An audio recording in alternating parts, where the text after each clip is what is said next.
वंचितच्या अल्टिमेटमची दखल न घेतल्यानं प्रकाश आंबेडकर यांनी मवियाला निर्वाणीचा इशारा दिलाय।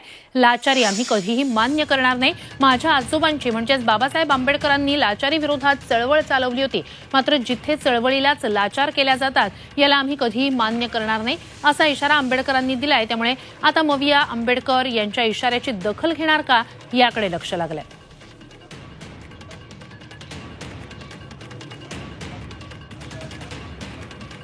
पण जिथे चळवळीलाच लाचार केल्या जाते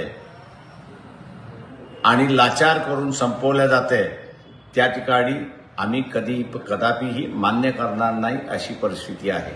मी सर्व शाहू फुले आंबेडकरी मतदाराला माझं असणारं आव्हान आहे की आपण जिंकलो पाहिजे ही भावना आहे।